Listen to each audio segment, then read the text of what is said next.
So my name is Jordan Mattingly, and today I'm going to be taking you on a tour of the Metropolitan Museum of Art located in New York. And as you can see in this photo from the Metropolitan website, it's quite a big museum.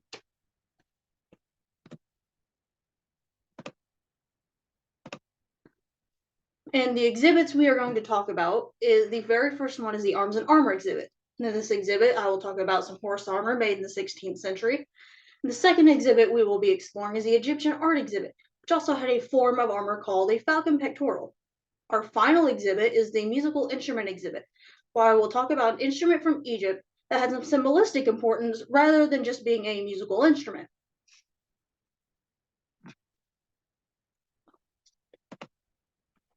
So for the Arms and Armor exhibit, we have some horse armor made for Johann Ernst, who was the Duke of Saxony, and it had his name etched across the front portion of the horse's armor in the date of 1548, suggesting that it was made for the Diet of Augsburg, or that was known as the meeting of armored consultants, they were there to settle religious disagreements across that empire. And you can see in this photo from the Met website that this is what the armor looked like.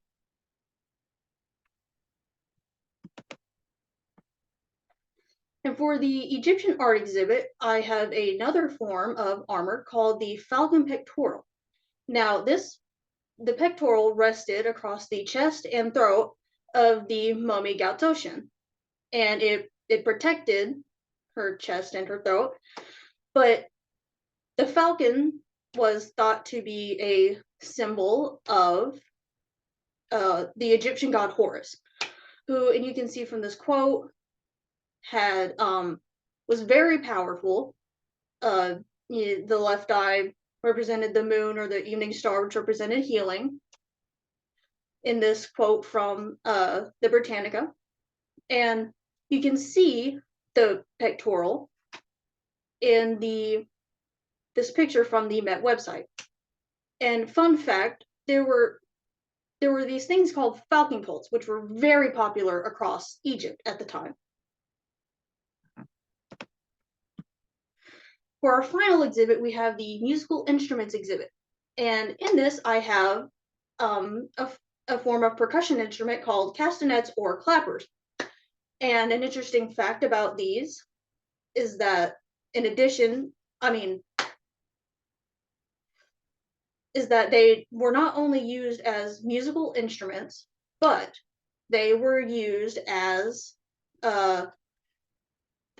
they were thought to be able to ward off evil, because the sound that came from them when hit together were thought to be the sound of Hathor, who was a goddess of music and some other things. And another reason they thought that that they held the power of Hathor was because it had the face of Hathor carved into them. And from this quote from Hello Music Theory states that they believed they could ward off evil with these instruments.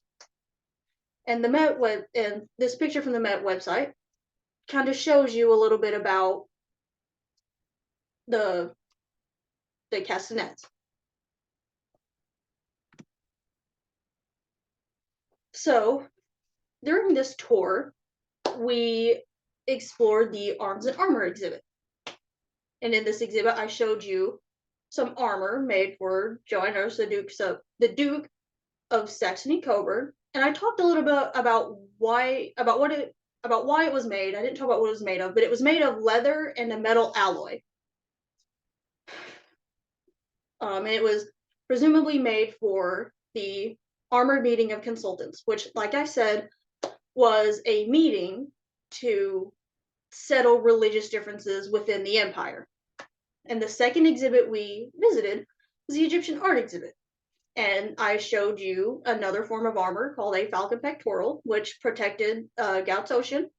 She was a mummy, protected the chest area, the throat, presumably because they didn't want people, I guess, to try to dig the bodies up or stuff like that. And it was also thought to have some religious or other uh, meaning. And finally, oh, and it was thought to represent the god Horus, who was a very powerful Egyptian god. And finally, the last exhibit we visited was the musical instruments exhibit, in this exhibit I showed you an Egyptian instrument called castanets or clappers. They were percussion instruments, meaning that you make music with them by hitting them together, striking them against one another. And I told you about them having some symbolistic importance as well as being musical instruments. Um, I hope you enjoyed this tour. I hope you got a lot out of it, and I hope this tour makes you want to kind of explore the history of art, just history in general, but the history of art because I think that's really important. Um, and thank you for coming.